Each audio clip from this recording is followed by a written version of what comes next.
우리가 수요일에 나누고 있는 말씀 여호수아를 두 부분으로 나누면 앞부분은 1장부터 12장까지, 그리고 뒷부분은 오늘 읽은 13장부터 맨 뒤장까지입니다. 그 앞부분에서는 요단강 서쪽편 가나안 땅을 이스라엘 백성들이 어떻게 차지했는지 그 차지하는 과정들이 나옵니다. 어떤 성을 쳐서 이겼다 이런 이야기들이 계속해서 나오고요. 오늘 읽은 13장에서부터는 드디어 그 땅을 어떻게 12지파에게 나누었는지 분배하는 과정에 대해서 나옵니다. 창세기에 나오는 이삭의 아들 야곱에게는 12아들이 있었습니다.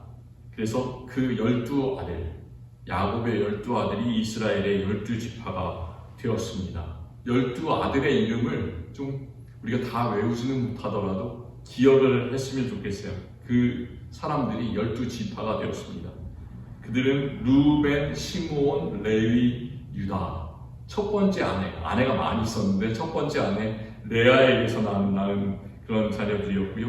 그 다음에 단, 납달리, 비라라는 그런 종에게서 또 낳은 자녀였습니다. 그리고 갓, 아셀, 실바라는 종에게서 낳은 자녀였고요. 그 다음에 이사갈, 스불론, 이 두 자녀는 또 다시 레아, 첫 번째 아내였던 레아에게서 낳은 자녀였고요. 그 다음에 요셉, 베냐민, 이 맨 마지막으로 낳은 두 명의 자녀는 두 번째 사랑하던 아내 라헬로부터 낳은 자녀였습니다. 그래서 이렇게 12명의 자녀가 있었고 그들이 12지파가 되었습니다. 그런데 이 중에서 하나님께서는 네 번째 아들 레위 자손들에게는 땅을 허락하지 않으셨어요. 레위 자손들은 이 땅들을 12지파에 속해서 땅을 뽑지 못하게 됐습니다. 왜 그럴까요? 하나님께서는 이 레위 지파를 특별하게 제사장의 가문으로, 제사장의 지파로 삼아주셨습니다. 그래서 그들은 가나안 땅을 차지한 그 가운데서 자기들이 제비를 뽑아서 특정한 그런 영역을 차지했던 것이 아니라 다른 지파들이 전부 다 분배받은 그 땅 가운데서 여러 성읍들을 나중에 전부 다 다른 족속들이 분배를 받은 다음에 나중에 그 성읍들을 받게 됩니다. 그래서 13장 우리가 오늘 읽지는 않았는데 그 뒷부분 내용이 상당히 깁니다. 13장 14절과 33절에서는 그것을 이렇게 말씀하고 있어요. 레위 지파에게는 이스라엘 하나님 여호와께서 그들의 기업이 되신다. 그런 말씀을 하십니다. 그런데 비단 그게 레위 지파, 이스라엘 사람들에게만 해당되는 것이 아니라 우리들에게도 똑같이 해당되는 말인 줄을 아시기 바랍니다. 목사만 레위 지파도 아니고 장로들만 레위 지파도 아니고 우리는 어떻습니까? 하나님께서 우리에게 새로운 칭호를 주셨지 않습니까? 왕 같은 제사장이라고. 우리는 다 왕 같은 제사장들이기 때문에 땅을 통해서 우리가 가진 돈이라든지 우리가 가진 땅이라든지 이런 것들을 통해서 공급받는 것이 아니라 결국 하나님께서 우리의 피난처가 되시고 우리의 공급자가 되신다는 그런 사실을 항상 기억하시는 우리 성도님들이 되셨으면 참 좋겠습니다. 그래서 레위 지파 대신에 레위 지파는 하나님께서 그들의 공급자가 되시고 기업이 되시기 때문에 레위 지파를 대신해서 요셉의 두 아들, 원래 요셉 지파는 한 지파만 땅을 가지게 되었어야 됐는데 요셉은 이스라엘 전체를 살려낸 그런 대단한 사람이잖아요. 그래서 요셉에게는 특별히 두 지파, 그 아들 두 명이 있었는데 에브라임과 므낫세가 각각 그 가나안 땅 차지한 것을 하나씩 각각 차지하게 되었습니다. 그래서 12지파의 이름에 각각 요셉의 아들 므낫세와 에브라임 두 명이 들어갑니다. 여호수아 13장부터 19장에 따르면 12지파에게 땅을 분배하는 순서가 있는데요. 이 순서가 상당히 중요합니다. 먼저 모세가 살아있을 때 이미 요단강 동쪽편으로 이렇게 거슬러 올라가면서 동쪽편에 있는 땅을 차지했어요. 그래서 그 땅들을 이미 두 지파 반에게 나눠줬습니다. 제가 지도를 설명드리기가 다 힘들어서 오늘 집에 가시면 이스라엘 12지파의 분배 지도 아마 성경책 뒤에 나올 수도 있고요. 그런 게 없으면 인터넷에서 한번 찾아보시기를 바랍니다. 먼저 모세가 살아있을 때 그 정복했던 요단강 동쪽 편의 땅을 두 지파 반에게 주었는데 맨 남쪽부터 시작해서 그 동쪽은 그 여매라고 불리는, 성경에서 불리는 그런 지역이 있습니다. 염해, 소금바다라는 그런 뜻인데, 소금이 너무 많아서 수영을 못하는 사람들도 이렇게 뒤로 누우면 둥둥 뜬다는 그런 사해가 있잖아요. 이스라엘의 사해, 그것을 성경에서는 여매라고 이렇게 말하고 있습니다. 그런데 그 사해 바로 동쪽편, 거기서는 르우벤 지파가 땅을 차지했습니다. 그리고 르우벤 지파의 북쪽으로는 갓 지파가 땅을 차지했고요.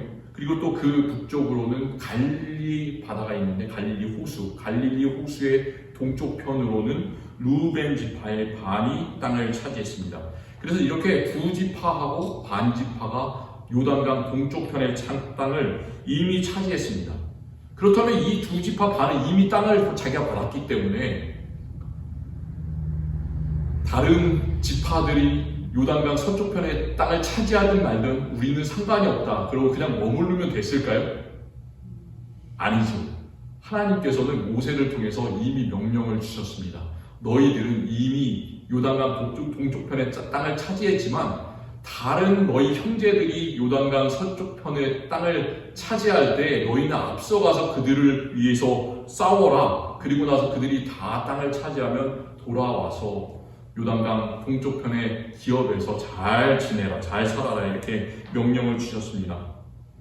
그래서 여호수아 4장에는 그 이야기가 나와요. 모세가 명령한 대로 그 두 지파 반에 있는 전사들이, 싸움을 할 수 있는 무장한 사람들이 다른 지파들보다 훨씬 더 먼저 가서 요단강을 건너고 그 다른 형제 자매들이 땅을 차지할 수 있도록 그 싸움을 같이 했다라는 그런 말씀이 나옵니다. 그리고 이제 요단강 서쪽 편의 땅을 다 차지한 다음에 그 서쪽 땅을 9개 반 지파, 남은 지파가 차지할 수 있게 하는데요. 어떻게 땅을 차지할까요?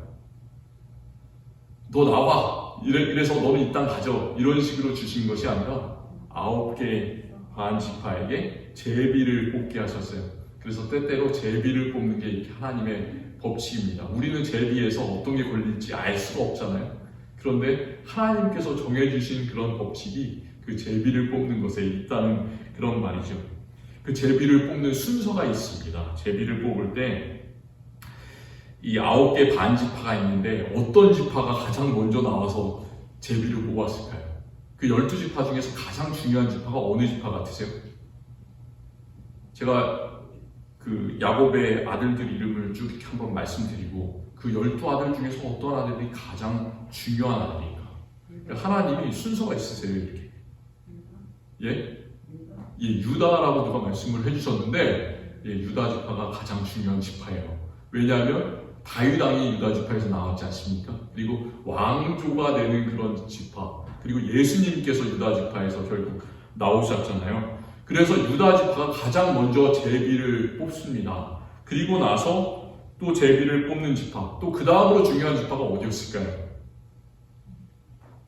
이스라엘을 살린 지파, 요셉이잖아요, 요셉. 그래서 요셉의 두 아들들, 므낫세와 에브라임 지파가 그 다음으로 또 제비를 뽑습니다. 이미 그 동쪽편 땅은 두 지파 반이 차지했기 때문에 이제 두 지파 반이 또 제비를 뽑았어요. 그래서 나머지 7지파가 남았는데 7지파가 또 맨 나중에 순서대로 제비를 뽑습니다. 이렇게 13장부터 19장까지는 그렇게 제비를 뽑아서 남은 그 요단강 서쪽편의 땅을 나눴다라는 그런 얘기인데, 이 부분을 잘 읽으면 지겨울 수가 있어요. 또 우리가 그 이스라엘에 있는 그런 지명들을 잘 모릅니다. 그래서 똑같은 그런 지명들이 계속해서 나오고 또 나오고 그래서 별로 의미가 없다 이렇게 생각할 수도 있는데, 그 가운데서 우리가 하나님께서 우리에게 주시는 깊은 뜻들을 각 장에서 살펴보기를 원합니다. 먼저 우리가 읽은 여호수아 13장에서는 우리가 두 가지를 기억하셨으면 좋겠습니다. 첫 번째 중요한 것은 하나님께서는 반드시 약속을 이루신다라는 사실 기억하시길 바랍니다.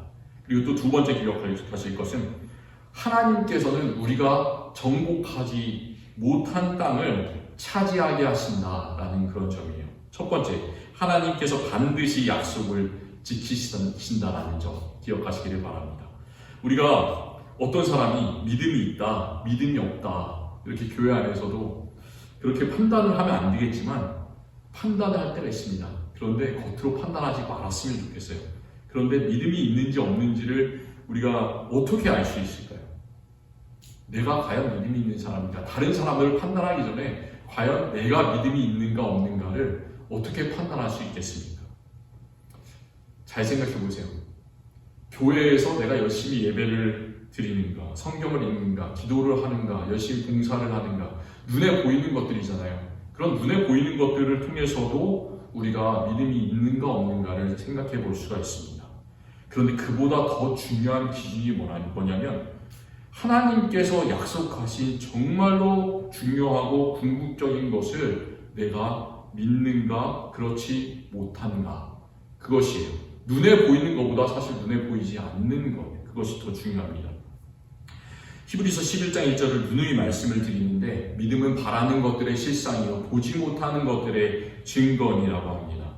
그래서 눈에 보이지 않고 바라는 것들을 지금의 삶 속에서 지금은 우리가 희미하고 보이지 않는데 그런 보이지 않는 것들일지라도 지금 삶 속에서 드러내 보일 수 있는 것 나의 삶 속에서 진짜 나는 믿음이 있다 정말 눈에 보인다라고 고백할 수 있는 것 그것이 바로 믿음입니다.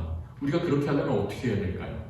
우리가 눈에 보이지 않는 희미한 것들이 있는데 정말 눈에 보인다고 정말 하나님께서 계신다고 그렇게 확신하고 고백하기 위해서는 정말 중요한 것이 뭐냐면 하나님께서 반드시 살아계시고 하나님께서는 반드시 말씀한 것을 저버리지 않으시고 약속을 지키신다는 사실을 우리가 믿을 때만 우리가 고백할 수가 있습니다. 그럴 때만 우리가 흔들리지 않아요. 그러기 위해서 정말로 하나님께서 약속하신 것은 정말로 100% 지키시는 분이시다. 이 사실을 항상 기억하셨으면 좋겠습니다. 우리가 예수님께서 부활하신 것처럼 우리가 가장 큰 믿음은 그런 거잖아요.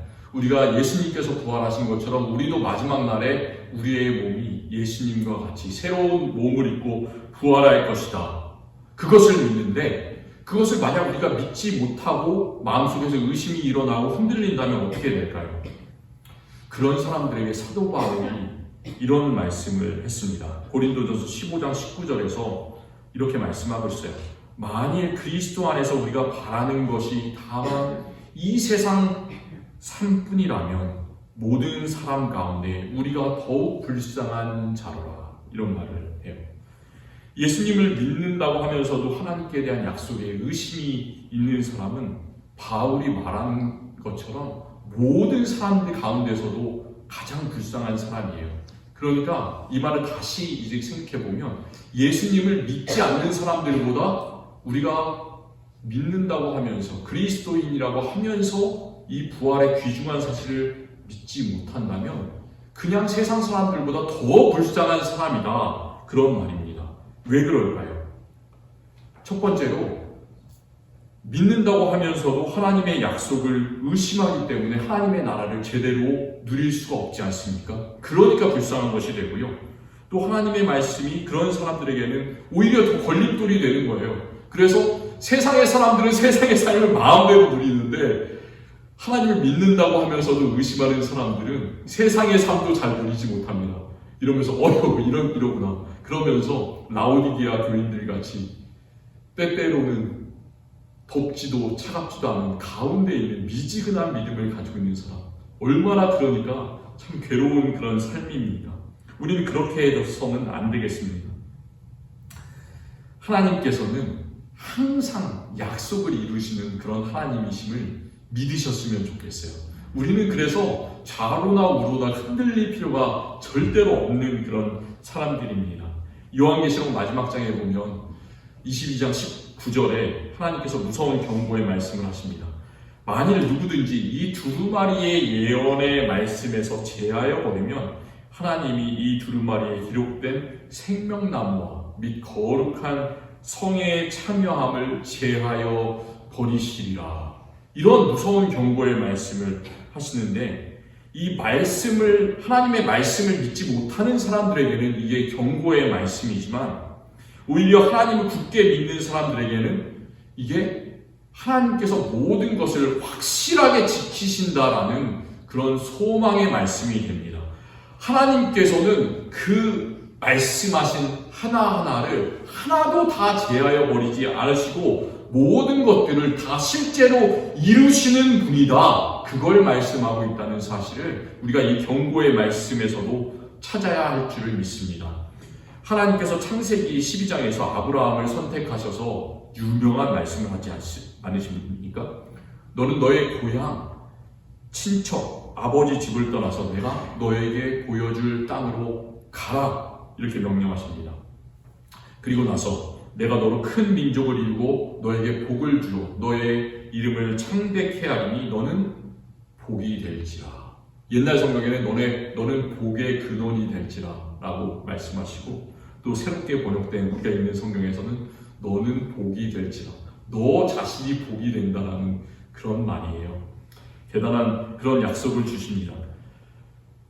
그 약속의 말씀을 믿었을까요? 믿지 않았을까요? 아브라함이 믿지 않았으면 그 이스라엘의 역사가 이루어지지 않았겠죠. 그 말씀을 믿었어요. 그런데 그가 하나님의 말씀을 따라갈 수 있는 조건이 아니었습니다. 사실은 그가 하란이라는 곳에 살고 있었는데 그의 아버지 데라라는 사람은 갈대아우르라는 아주 큰 그런 옛날 성읍에 살고 있었고, 그 아버지가 하란이라는 곳으로 그 가족 친척들을 데리고 내려와서 그 하란이라는 곳에서 살다가 이제 그 말씀을 믿고 아브라함이 자신의 조카인 그 롯을 데리고 점점 남쪽으로 이동해서 내려가는데요.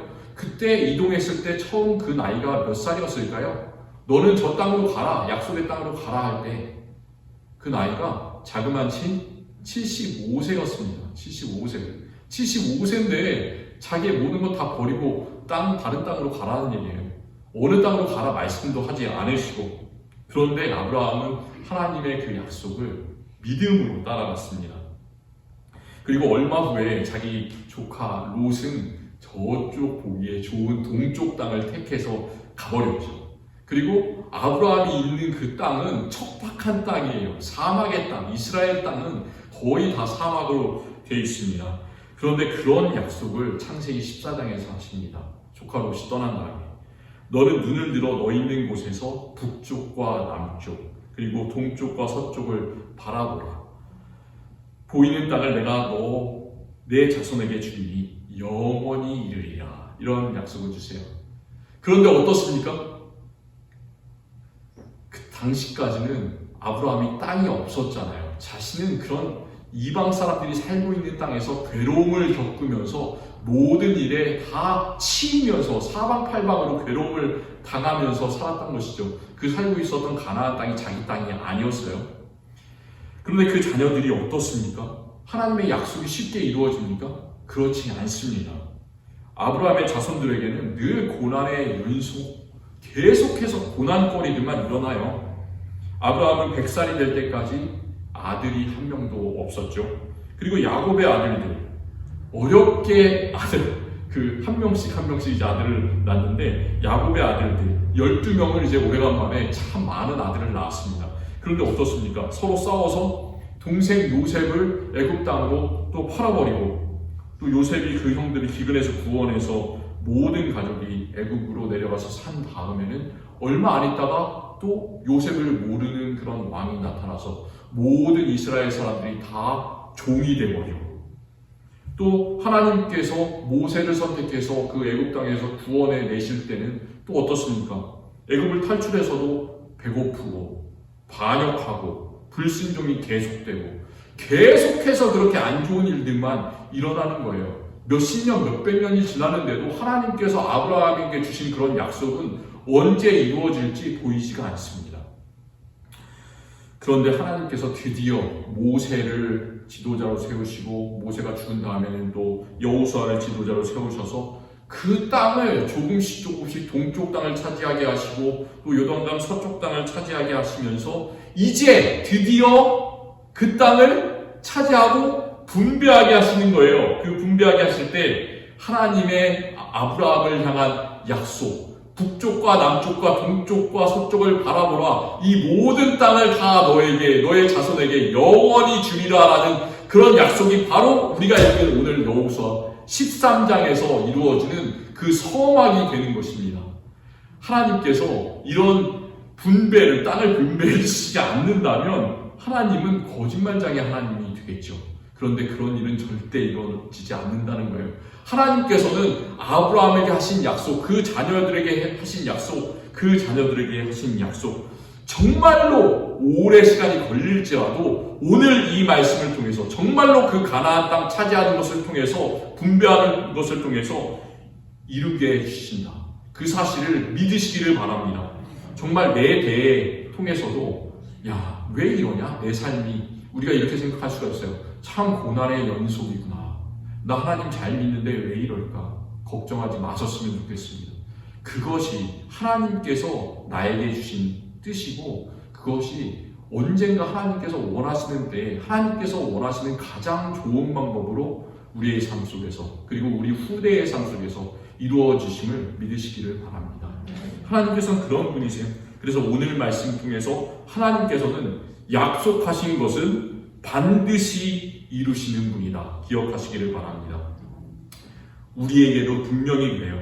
우리가 성경에서 약속하신 그 가르침에 따라서 사도신경 맨 마지막에서 고백하지 않습니까? 우리의 가장 중요한 우리가 바라보고 있는 것을 고백합니다. 몸이 다시 사는 것과 영원히 사는 것을 믿사옵나이다. 이렇게 고백합니다. 부활과 영생을 믿는다. 참 그 일이 어떻게 일어날지 우리가 알지 못하잖아요. 부활한 사람이 없지 않습니까? 예수 그리스도 말고는 영원히 사는 사람 지금까지 없지 않습니까? 예수 그리스도 말고는. 그런데 하나님 나라에서는 예수 그리스도를 통해서 우리에게 주신 그 새 생명의 약속을 반드시 하나님께서 이루어 주신다는 사실 흔들리지 말고 믿으셨으면 좋겠습니다. 바울이 고백했습니다. 지금은 바울도 우리의 마음 같았을 거예요. 지금은 거울로 보는 것 같이 우리가 힘이 하나 그때는 얼굴과 얼굴을 대하여 볼 것이요 지금은 내가 부른 적으로 아나 그때에는 주께서 나를 아신 것 같이 내가 온전히 알리라. 우리가 그래요. 거울을 보는 것 같이 우리의 거울은 잘 보이지만 2000년 전의 거울은 어떤 거울이었어요? 청동 거울이었잖아요. 얼마나 힘이 있겠습니까? 그래서 닦고 또 닦아도 보이지 않는 그런 거울인데 그런 거울을 보는 것 같이 희미하지만 정말로 하나님 나라가 오면 우리가 지금 보지 못하는 것을 확실히 볼 것이다. 하나님의 얼굴을 우리가 볼 것이다. 그 소망 가운데 거하셨으면 좋겠습니다. 또 여호수아 13장에서 우리가 알아야 하는 점은 반드시 약속을 이루어주시는 하나님께서 우리가 남은 땅을 차지할 수 있도록 도우신다는 그런 사실입니다. 13장 1절에 우리가 읽었는데 13장 1절에서는 한 가지 이스라엘 백성에게 큰 장애물이 닥칩니다. 그 장애물이 뭘까요? 우리도 겪고 있어요. 모든 사람이 이 어려움을 겪습니다. 여호수아가 나이가 많아 늙음에 참 늙는 게 장애물이 됩니다. 이 말씀은 어느 정도 늙었다라는 것이 아니에요. 그 히브리어 원문을 보시면 어떻게 써있냐면 그가 정말로 늙었다 이렇게 표현이 되어 있습니다. 어떤 말이냐면 전쟁을 지금까지 여호수아가 앞에서 인도하면서 이 땅을 다 차지할 수 있게 힘을 다해서 싸웠는데 이제 전쟁을 할 수 없을 만큼 아주 많이 늙었다라고 성경이 말하고 있어요. 그런데 지금까지 차지했던 그런 땅보다 앞으로 차지할 땅들이 더 많이 남아있다라는 거예요. 우리 인생이 그렇지 않습니까? 우리가 믿음의 길을 정말로 열심히 걸어나가고 또 우리의 여러 가지 죄악들과 습관들을 하나님께서 원하시는 그런 방향으로 바꿔가기 위해서 믿음의 훈련들을, 경건의 훈련들을 계속해서 하고 있습니다. 그런데 지금까지 차지하고 한 땅보다 앞으로 차지할 땅이 더 많이 남아있다. 얼마나 우리에게 큰 부담이 됩니까? 그렇지 않습니까? 우리가 지금까지 믿음의 길을 가왔는데 그거보다 더 많이 남아있다. 그래서 하나님께서는 그들이 앞으로 정복해야 되는 땅이 어떤 땅인지를 2절부터 6절까지 해서 계속해서 열거하면서 말씀하고 있습니다. 여러 가지 지명들이 나오는데 쉽게 말씀드리면 그 남아있는 땅들이 어떤 땅이냐면 지중해를 연해서 있는 그런 땅이었어요. 그래서 그 홍해부터 위로 올라가면 지중해와 만나는 그런 지점부터 시작해서 그 위로 쭉 해서 뻗은 그 땅들은 이스라엘 백성들이 지금까지 다 차지하지 못했다. 지금의 가자 지구가 있는 그 팔레스타인 땅, 블레셋 땅이죠. 성경에서 그 블레셋 땅은 차지하지 못했다는 것이고, 거기에 보면 5 그 유명한 블레셋의 그 도시들이 나옵니다. 가사, 아스돗, 아스글론, 가드, 에그론. 이 땅들을 차지하지 못했다라는 그런 말씀이고요. 그리고 거기서부터 위로 올라가면 지금의 레바논, 그리고 시돈이라고 불리는 페니키아 지방, 그 지역의 땅들을 다 차지하지 못했다라는 그런 말씀입니다. 그런데 이 말씀을 히브리어 성경으로 잘 보면 2절부터 5절까지에 언급된 그 땅들은 하나님께서 이스라엘 자손들에게 너희가 힘을 다해서 이 땅들을 직접 차지하고 정복해라, 그렇게 말씀을 하십니다. 그런데 6절에 있는 그 레바논에서부터 그 위에 있는 시돈 사람의 땅에 대해서는 그 땅은 아주 먼 땅입니다. 그리고 아주 강한 땅이에요. 그런데 그 땅은 하나님께서 그 땅을 이스라엘 백성들에게 직접 정복하라고 하지 않으시고 이렇게 말씀하십니다. 내가 그들을 이스라엘 자손 앞에서 쫓아내리니 하시면서 하나님께서 직접 그 시돈 땅을 이스라엘 백성들에게 주겠다, 이렇게 약속하십니다. 우리가 여기서 어떻게 생각할 수 있을까요? 우리가 할 수 있는 것들을 우리가 직접 해나가라는 그런 하나님의 약속입니다. 우리가 믿음 생활을 통해서 극복할 수 있는 여러 가지 우리의 안 좋은 습관들이 있지 않습니까? 죄의 버릇들이 있지 않습니까? 그런 것들은 너희가 힘써서 싸워라 라는 그런 말씀이죠. 그런데 너희가 할 수 없는 것들, 정말 하나님께서 주신 놀라운 그런 약속들, 우리가 해도 되지 않는 것들, 그것들은 하나님께서 여호수아를 통해서 강하고 담대하라 말씀해 주셨던 것처럼 내가 여리고 성을 차지하게 하겠다, 그리고 아이 성을 차지하게 하겠다, 시돈 땅을 차지하게 하겠다, 이렇게 말씀하신 것처럼 하나님께서 우리를 위해서 직접 싸우셔서 하나님께서 그것을 가능하게 해주신다, 그 사실을 믿으셨으면 좋겠습니다. 그러니까 우리는 우리가 해야 될 것을 하고 하나님께서는 하나님께서 우리에게 하실 일을 하시겠다, 그런 약속이에요. 이 말씀을 통해서 정말로 우리는 힘을 얻습니다. 우리가 그리스도인으로 살면서도 아직까지 차지하지 못한 것들이 참 많이 있어요. 우리가 경건하게 예배하는 그런 뒤의 모습 속에서도 아직도 우리에게는 여러 가지 죄의 모습들이 참 많이 남아 있습니다. 우리가 이생의 자랑과 또 세상의 정욕, 이런 것들이 우리에게 남아 있다라고 성경에서 말씀하는데, 정말로 그런 이생의 자랑과 세상의 정욕 그대로인 것 같아요. 그런데도 하나님께서는 우리의 그 약함을 통해서 우리가 정말로 그것을 극복하려고 노력할 때 하나님께서 우리를 통해서 하나님의 뜻을 더욱더 크게 이루시는 그런 분이십니다. 사도 바울을 생각해 보시기 바랍니다. 사도 바울은 항상 몸이 아프지 않았습니까? 그것을 그는 육체의 가시라고 표현했습니다. 어떤 사람은 그가 신경질환이 있었는지 아니면 눈이 보이지 않았는지 여러 가지 연구를 하는 사람들이 있습니다. 어쨌든 그에게는 육체의 가시가 있었습니다. 그것이 떠나갈 수 있도록 3번을 주님께 간구했지만 주님께서 그것을 떠나게 해주시지 않았다라고 사도 바울이 고백합니다.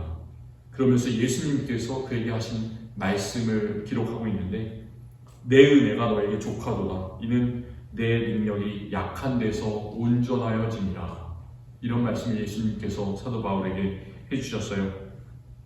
그 예수님의 말을 들은 다음에 바울은 그러므로 내가 그리스도를 위하여 약한 것들과 능욕과 궁핍과 박해와 공고를 기뻐하노니 이는 내가 약한 그때의 강함이니라. 이런 놀라운 역설적인 고백을 하고 있습니다. 우리 그리스도인들은 그런 역설의 삶을 살아가는 사람이에요. 정말 우리가 강하기 때문에 강한 것이 아니라 우리가 약하기 때문에 더 주님의 힘으로 강한 사람들이 됩니다. 우리가 더 낮아진 사람이기 때문에 더 높아진 사람이 됩니다. 우리가 세상에서 참 별 볼 일 없는 사람이지만 그것 때문에 더욱더 큰 믿음을 가진 사람이 됩니다. 그렇기 때문에 우리는 빌립보서 4장 13절에서 말씀하는 것처럼 내게 능력 주시는 자 안에서 내가 모든 것을 할 수 있느니라 고백할 수 있는 사람이 됩니다. 그런 사람들이 되셨으면 좋겠어요. 우리가 정말 약해 있을 때에도 우리가 오늘 찬송했던 것처럼 주님께서 우리를 더욱더 강하게 하시기 때문에 우리는 더욱더 강한 주님의 사람이 됩니다.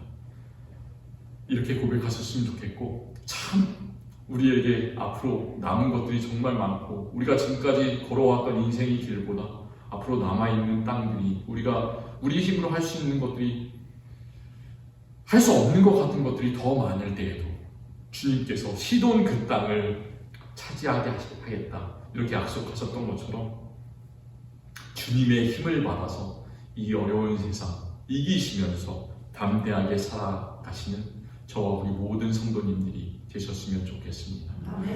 하나님 감사합니다. 오늘 말씀 통해서 정말로 오랜 시간이 걸렸지만 아브라함을 통해서 주신 그 약속, 이스라엘 12지파에게 분배해 주심을 통해서 이루어 주심을 우리가 보게 하시니 감사합니다. 우리에게도 주님께서 주시는 약속이 언제 이루어질지, 주님의 나라가 언제 올지, 또 주님께서 다시 언제 오셔서 우리에게 부활과 생명을 주실지를 우리가 잘 알 수 없고 희미하지만 우리가 넘어지지 않고 그 약속을 끝까지 믿기를 원합니다. 그래서 우리의 삶이 항상 주님과 함께하는 삶, 동행하는 삶, 승리하는 삶 되게 하여 주시옵소서. 우리가 어려울 때마다 주님의 말씀 읽게 하여 주시고, 기도하게 하여 주시고, 찬송 부를 수 있게 하여 주셔서 항상 주님께서 우리와 함께 동행함을 우리의 삶 속에서 경험하고 기쁨으로 살아갈 수 있게 하여 주시옵소서.